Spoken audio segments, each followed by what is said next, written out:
You know that thing where you get an amazing pair of shoes at a really great price and want to tell everyone about it? Yeah, so do we. Here at Designer Shoe Warehouse, we'll give you something to brag about, like the latest styles from brands you love, or the trends everyone's obsessing over, or shoes that make you feel like, well, you. So go ahead, show off a little. Find shoes that get you at prices that get your budget. Head to your DSW store or dsw.com today. DSW, let us surprise you.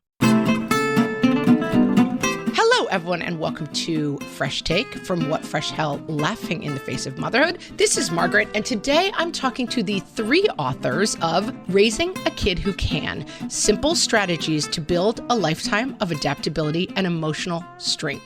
My guests, Dr. Catherine McCarthy, Heather Tedesco, PhD, and Jennifer Weaver, LCSW, are all mental health experts, and their work provides parents with the tools they need to navigate a complex world and help their kids move from anxious to adaptable. Welcome all to What Fresh Hell. Thank you, Margaret. Thank you very much. We're glad to be here. Lots of expertise, big promises too. So let's get going. We got a lot to get to. Let's start with this idea of adaptability. It's a word we all know basically what it means. But in brief, I don't want you to try to summarize the whole book. Talk to me about why adaptability became the key focus of this book.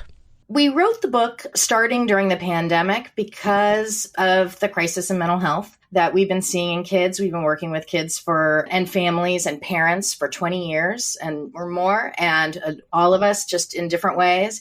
And one of the things we've been seeing even before the pandemic is that these awesome kids that we know who are so talented and wonderful also feel kind of brittle or fragile. They could get easily overwhelmed. They can get rigid and a little stuck. And we really can see that 21st century skills are going to really demand a ton of adaptability and flexibility. Our world is changing so fast. It's breakneck speed at this point. And we're worried about the kids. And we want them to be able to take their temperaments and their talents and their differences and be able to be really flexible, be able to roll with the punches, be able to feel tough feelings, but still function okay and not be too derailed. And so that was really the driving force for us. Of our goal for this book is to help parents, help kids develop this ability to kind of roll. And you talk in the book and you say that many scientists believe we are in the most rapid period of change in all of human history. Let's take both sides of that. That's obviously good in some ways. So in what ways is that good for our kids? We are just, even though we've been parenting, and I was listening to podcast, but about recently it had someone that was talking about control coming from anxiety, and Dr. Edlin, and with parenting through this lens of fear, because things going so fast, pinging all this information, tough things happening like pandemic, bad things that could happen to kids. There's in this era of information overload, which is, giving us so much information, which teaches us so much and so much opportunity. It's at the same time, there's so much fear and circuits in our heads over and over through a lens of anxiety. And even though before a pandemic, a lot of our lectures, and we used to lecture together, and we still obviously do now because we're tied for a while, and we talk about the age of anxiety, and that this is the age of anxiety and how to be able to help parent kids in this age of anxiety when parents are understandably anxious, and we're wired to be anxious, but we're also wired to be adaptable. And that's where, if you look at how fast the information's happening, it's part of humans adapting and taking advantage of everything science has to offer, computer beyond. I'm not a satellite computer techie person. It's amazing I got on this.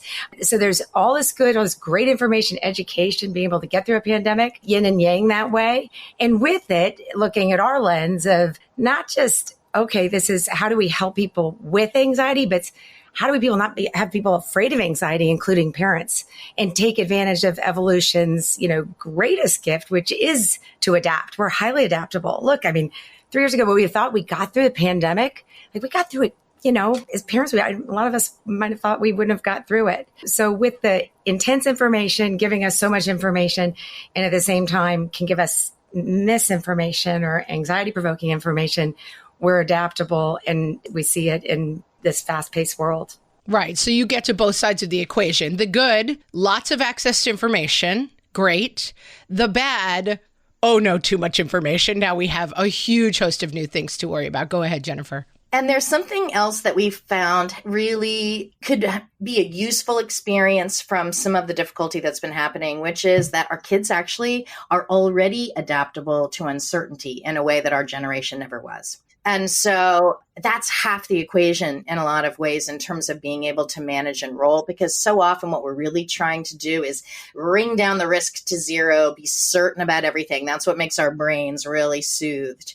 But our kids were used to questions, they would ask us, well, are we going to school? And we would have to answer, I don't know. Should we wipe our groceries? I don't know. Yesterday we were supposed to, today we're not. So it was a good practice for us, for our kids. And we're really hoping that actually this can be something that they can turn around and kind of be the next greatest generation, because they've been bathed in uncertainty in a way that our generations haven't. And so we want to take advantage of that and then help really get that other piece, which is frankly a lot of the avoidance that's happening. That's still, I think, a lot in place. One of the things I really responded to in the book, and I will say the book has a lovely structure. It's extremely approachable. It has a kind of childlike feel, which, when I read your bios, I wouldn't necessarily expect from the three of you. I was like, okay, I got to settle down with my highlighter. This is going to be dense. It's very, very approachable, like cartoons and visuals. I flagged a couple of them to show to my kids, like the tunnel versus the cave. There's a lot of really good metaphors. I think that it's like, oh, I get it now, versus like, it's not a tome, which I mean as a compliment. What made you structure, Heather, the book in this sort of very approachable way, despite the fact that you're bringing in a lot of kind of heavy science? Yes, the structure was super important to us. We know there are so many wonderful parenting books out there. We have shelves with hundreds of them ourselves, and we certainly didn't think that there was necessarily a need for us to create another, kind of big chapter book.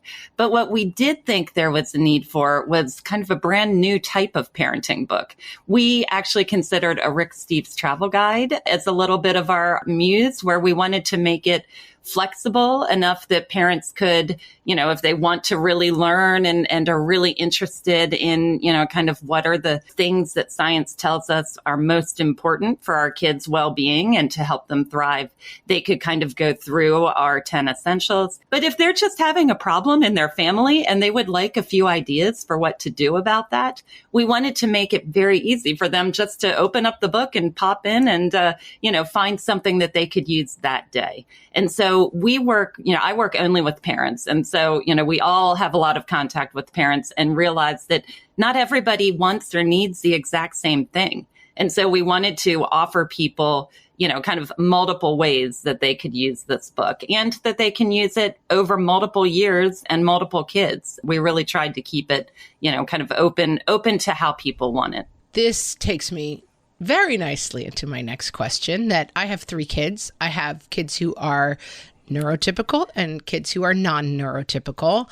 And I'm always looking when I read books to say, okay, is this addressing all of my kids? Because sometimes I'm like, yeah, that's great for my neurotypical kids. For my non-neurotypical kids, not so much. And how do you address that question as you approach a parenting book, especially as I looked at the chapter list and I realized that kids with ADHD, autism, adverse childhood experiences, all sorts of different points of origin, most of the things that you're talking about in this book, I would put in the category of tougher skills for kids who deal with some of those points of origin. So how did you think about that when you started writing the book? I was with even the fact that the second essential is attention and self-control. That's right. Like, we're not great at that, as it turns out. No. And as a child psychiatrist, my life is, ADHD, autism, it does. And so highlighting, although in an effort to keep it ridiculously simple because of what Heather was saying so articulately, that, through boxes that we have to be able to highlight that this is, going to be tougher for kids parents of kids with ADHD, and really trying to infuse through the book through parents to be wary of feeling like, oh, I'm not doing a good enough job because I can't do this. There's so much, I think, without and be intentional, shame and the perception a lot of people feel when they read parenting books, especially if you have a child with developmental disabilities. And since the shoe does not fit for any kid, but especially when you have frontal lobe, that and a bigger word, but just attention difficulties, trying to highlight that in the shout out boxes about attention, about what is too much, when it comes to disorder versus distress, and recognizing it is all a spectrum, whether it's attention, whether it's autism with anxiety. There are some things in psychiatry, you have it or you don't, but that really this is a spectrum. We have try this so that you aren't feeling like, oh, do this, try this. Like if it doesn't work, it could be because we give you like something really doesn't work for you. There's something on the next page, right? Yeah. It's like, and to put the humanity in it, that everybody's doing their best. And if you have a kid with disabilities, you're really doing your best because you have it harder, especially if it's invisible and they look on the outside like you would never know. And so you're quietly suffering. So taking away the shame, trying to at least shout out and recognize that there's these diagnoses that, the attention stuff is difficult that way. And, it can sound good, but there's just no way for summer motivation, and that you're doing the best as a parent. And, that's all you can do. I want to lean in on one more aspect of that when we come back. I am talking to the authors of Raising a Child Who Can, Simple Strategies to Build a Lifetime of Adaptability and Emotional Strength, and we will be right back.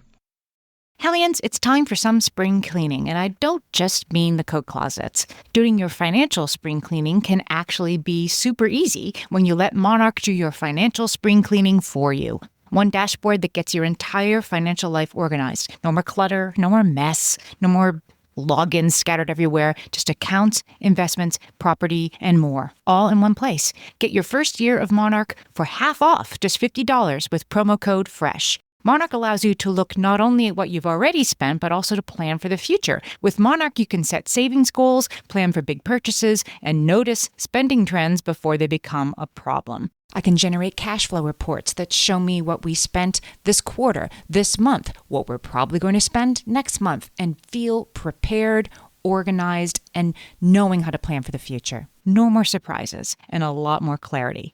Try Monarch. Use code FRESH at monarch.com to get your first year half off at just $50. That's 50% off your first year at monarch.com with code FRESH.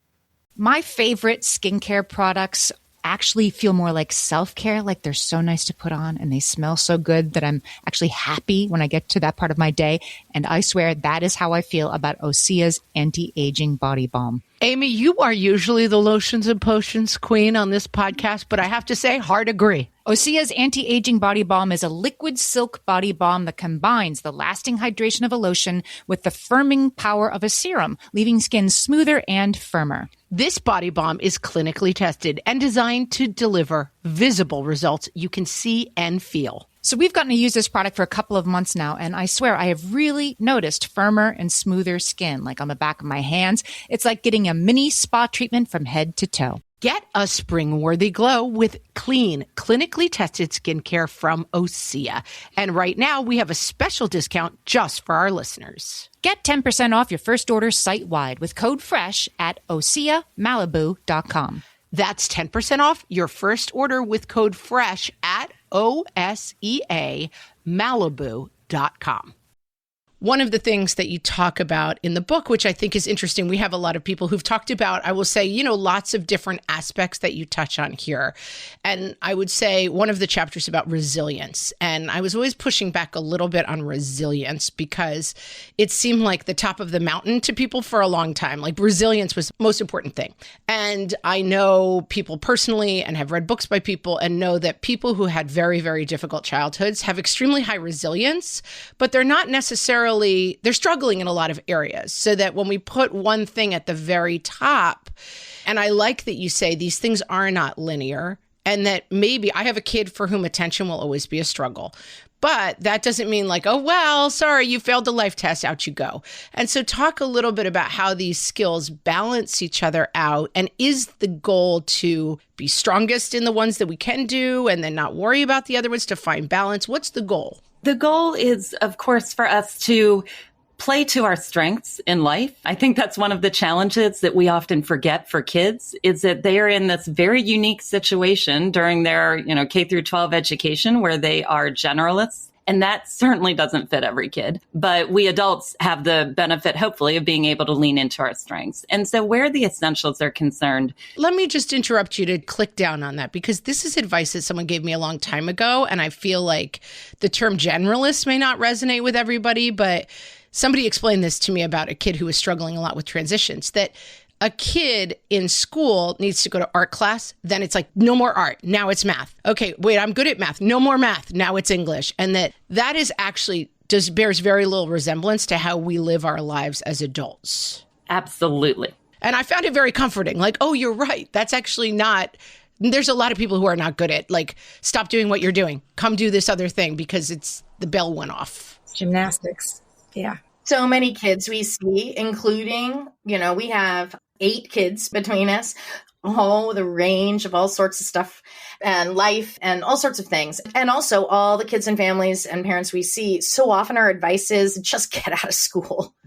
Just crank it out, man, because it's absolutely true. Real life is nothing like this. And it's a bizarre test to somehow be weirdly good at everything.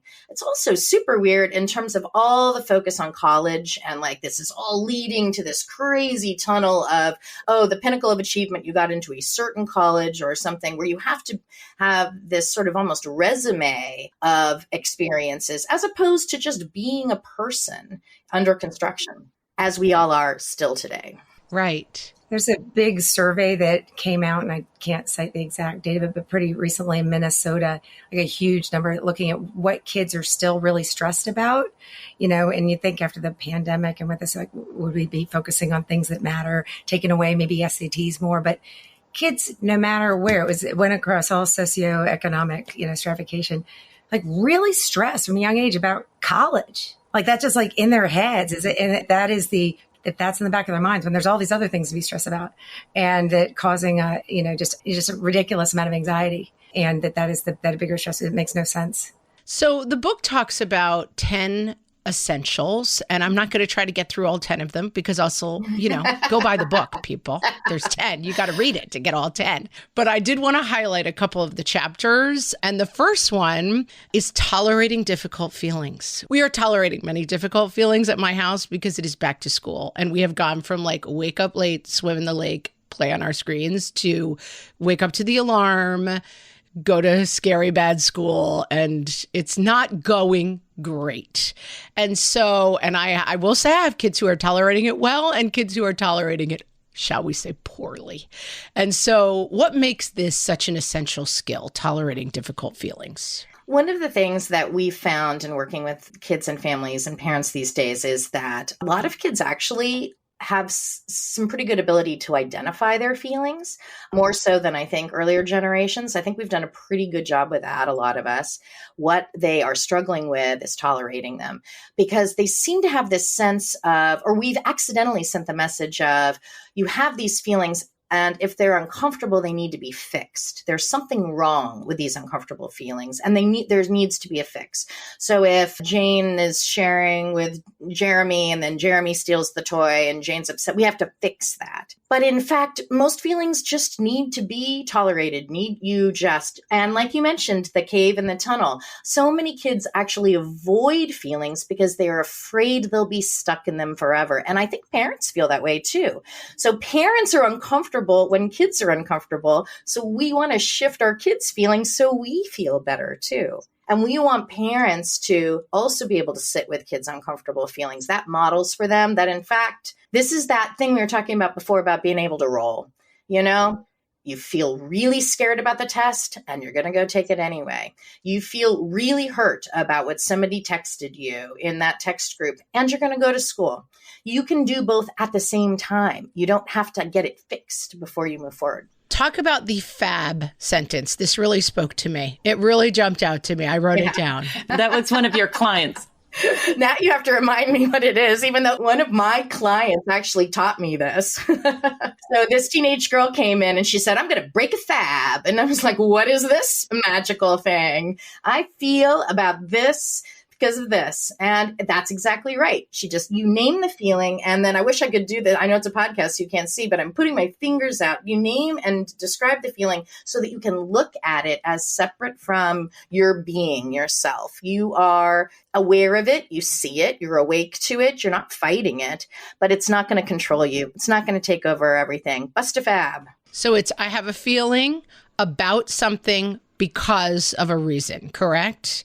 My big feelings person in my house. I think it's helpful because I think sometimes people hear this. We have an expression on the podcast, tweet, which is what Amy's grandmother would say about something that's just, okay, tweet. Like, it's a little too cute. She's a realist. Tweet is like, okay, there's 400 presents under the tree, but also tweet is let's let our children feel their emotions. I think she would tweet that a little bit because there is a balance between, I think, not suppressing emotions, not saying emotions are bad, not trying to fix everything, but also sometimes I'm like, yeah, school stinks. I get it, but like I cannot discuss this for 7 hours straight. So where is the line between expressing and kind of overindulging these feelings? Jennifer's got it with the sandwich, right? Oh, yes, the sandwich. I have that written down next. Yeah, that's right. So we want to validate feelings because naming and validating feelings immediately calm feelings. As Tina Payne Bryson and Dan Siegel say, name it to tame it. You name the feeling, you're immediately not fighting it. But we want to add some confidence in there. We want to add some sort of a little bit of buck up juice in there. So for some kids, all they need is you name the feeling, and then we call it a supportive statement. That's from Ellie Leibovitz and all his amazing work with kids out of Yale. You name the feeling. That sounds really hard. And then you say, but I think you've got it. And then for some kids, they can start to feel stressed with the confidence. And so you can sandwich back in another thing. But I can see why you're so stressed. I would say one thing that we do tell parents is that there is too much of a good thing. And so if we accidentally encourage our kids to just, kind of sit and talk constantly about all of the difficulty of their feelings, that can perseverate sometimes those feelings. And so we have an illustration about a gratitude where we sort of show a flashlight that you can shine that flashlight on contentment, or you could shine that flashlight on worries. There's an element to that with, kind of the difficult feelings as well, where we want to for sure make room for our kids to have those feelings.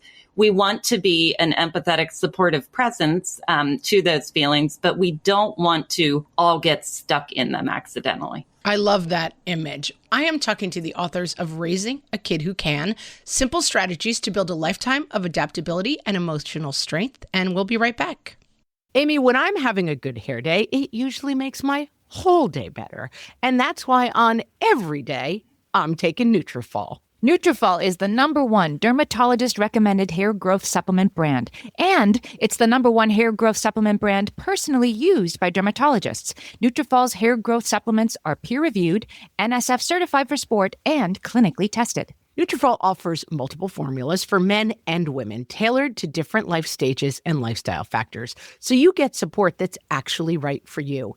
Adding Nutrafol to your daily routine is easy. Order online, no prescription needed, with automated deliveries and free shipping to keep you on track. Let your hair be one less thing to worry about. See visibly thicker, stronger, faster-growing hair in 3 to 6 months with Nutrafol. For a limited time, Nutrafol is offering our listeners $10 off your first month subscription and free shipping when you visit Nutrafol.com and enter promo code LAUGHING.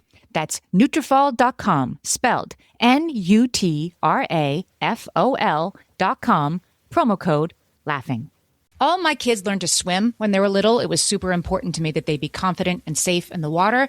There was only one problem with that: taking them to swim lessons. I mean, the pools were freezing. There were always cranky adults doing laps right there. And it was definitely not, for any of us, what you would call fun. Amy, heard. But now there's Goldfish Swim School. Goldfish takes a really thoughtful approach to swim lessons, combining research-based teaching with a warm, kid-friendly environment that actually helps kids thrive in the water. Every detail at Goldfish is thoughtfully designed to create a golden experience, from shiver-free, warm indoor pools to comfy waiting areas for parents to professionally trained lifeguards on deck. Goldfish uses an approach called the science of swim play, which combines guided play with proven teaching techniques to help kids learn to swim, build water safety skills, and gain confidence all at their own pace.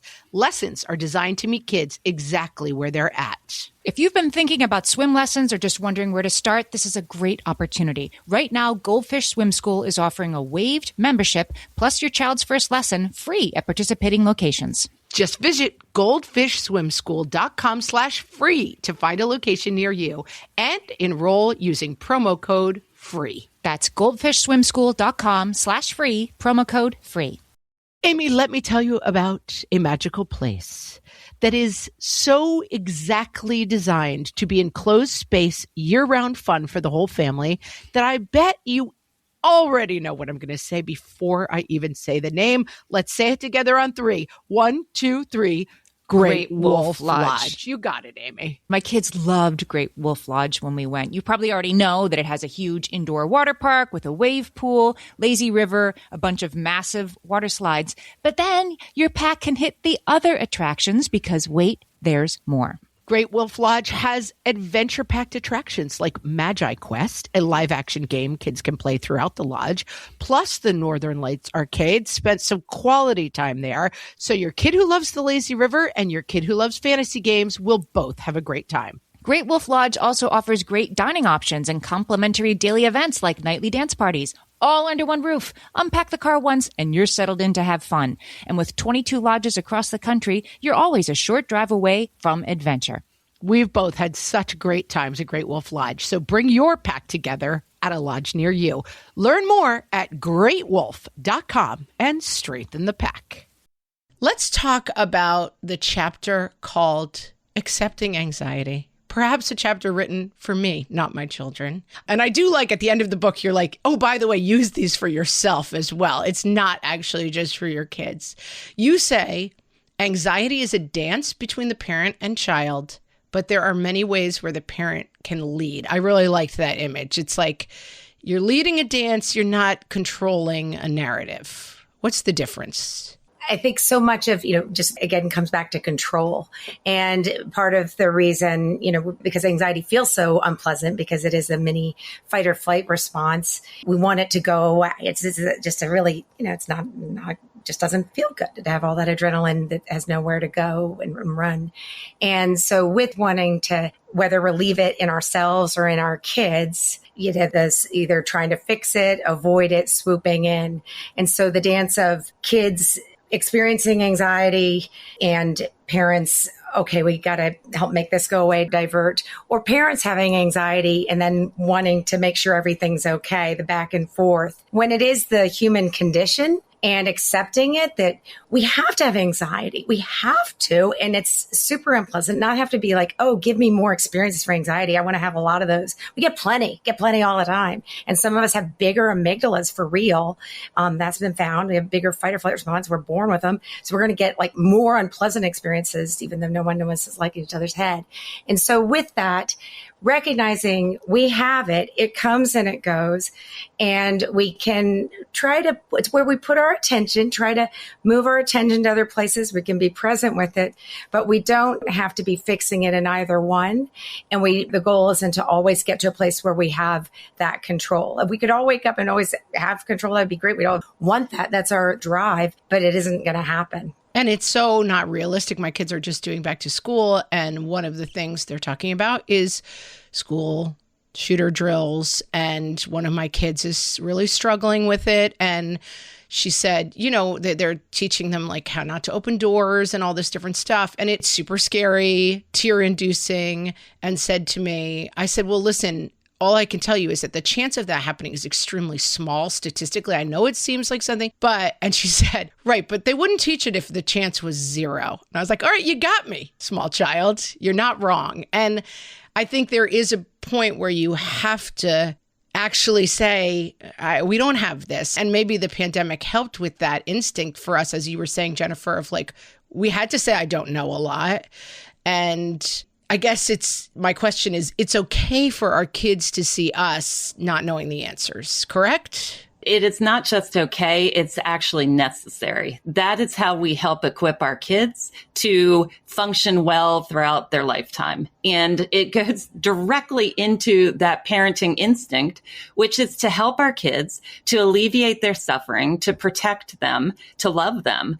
And it's, I think, very difficult sometimes to recognize the harm that our best intentions can inadvertently do. And I think that anxiety is the perfect example. I always tell parents that you get punished with anxiety for being a tuned, responsive parent because you're responding to the anxiety, which actually increases the anxiety. And so it's really helpful if we parents can recognize that this is a very difficult thing that we are being asked to do, which is to not assure our kids that there is no risk when the truth is that there is risk in the world.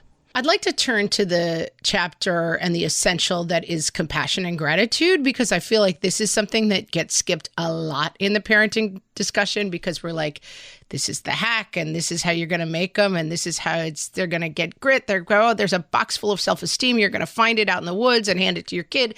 All these kind of like ideas that we have about like how to have great kids that we sometimes skip the chapter on how to have good, decent kids. And I really liked that this was included here. And so talk a little bit about the role of compassion and gratitude. Compassion and gratitude we sometimes say they're flip sides of the same coin. And they're both things that we parents can model. And by having these in ourselves and demonstrating them to our kids, we can actually help our kids develop these things. It's one of the best ones for us to live by example.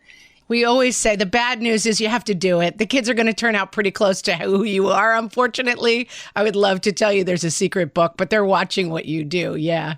Exactly. But still, there are ways we can help them practice compassion. What does that look like, Jennifer? One of the things that we worry a little bit about is sort of the self-esteem movement, and that obviously we want our children to have good self-esteem, but what does that actually mean? And in fact, when you look at the research, there is a kind of self-esteem that actually can be unhelpful, where it has a lot of competitive aspects to it. Am I better than the next person? Am I going to get the A on the test? Oh, good. I feel good about myself. And there's a fragility to that.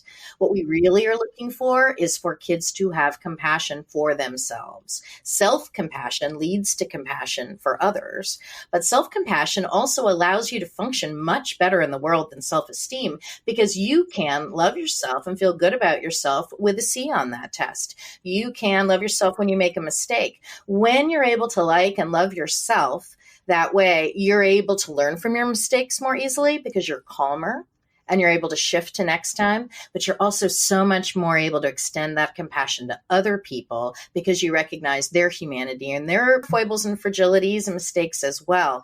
And so we really want to shift that lens away from self-esteem and are you achieving?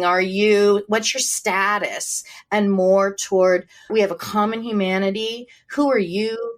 You are of value no matter what number comes up or diagnosis comes up. And so do other people. And another example, you talk about modeling compassion for yourself. I love the example of like, I'm actually going to take a bath. Why don't you guys get some stuff out of the fridge? I'm sure it's going to be a hot mess of a dinner, but like, I need a break and let's just do this for me sometimes. And we use the phrase a lot in our house. It's not your day. It's someone else's day today because there's 5 of us and it can't always be someone's day. But I think the ability to say like, sometimes it's actually my day. I'm not just the endless martyr who takes care of everyone else. Catherine, talk a little bit about what role that plays, both in helping ourselves, but helping our kids develop that compassion. It's self-compassion. And then what Jennifer said about just highlighting the human piece, that we're all human, including parents, and just sometimes too much, man, I got to take a bath. It's different from like the self-care, which almost becomes this whole self-care is kind of like that positivity movement, that just can be like indulgent, like, oh, me, just like the self-esteem being competitive. And so it's not the best word. It's more selfish rather than human. But by seeing, they take a cue from us. I mean, this is what they're going to take for when they are parents, or if they're parents, or when they're grown-ups, is how to be able to say, I'm human, I've had enough, I'm tapped out, and it doesn't mean, oh, it's your fault or you've caused this. It's just like, I gotta go take my bath. It's modeling how they'll deal with their stressors. Just like, I mean, that's a big thing to just throw in here, but just like how when we lose parents ourselves, they're watching us to see, how they will deal. And so it's seeing that we're human, that we deal with the losses, the tough stuff of every day, or just having a day where it's a great, beautiful day, but we're still exhausted and still need the bath. And we can't be something for everyone. We can't be at every little performance. We can't be at every little, meeting or just be part of everything we try to. But that we're the human piece, really the emphasizing of human piece is where we're getting at, and that we hope parents can appreciate that themselves. The book is Raising a Kid Who Can, Simple Strategies to Build a Lifetime of Adaptability and Emotional Strength. Tell us where our listeners can find this book. I will put a plug in for this book. It is extremely accessible. It is not dense. It is very highlightable. I have lots of, if I hold up my copy, it's got the flags and the highlights all in it. Very and great, I think, to show to your kids as well some of the examples of this is drawn out in a really specific way. So with that said, where can people find more about the three of you, and where can they find the book? It's 2023. We get it. We know how to find a book. But anyway, where can they find it? You can find the book at all major retailers, and you can find information about the book and us at the website raisingakidwhocan.com. Dr. Catherine McCarthy, Heather Tedesco, PhD, and Jennifer Weaver, LCSW. Thank you so much for talking to me today. Thank you, Margaret. Thanks for having us. Thanks.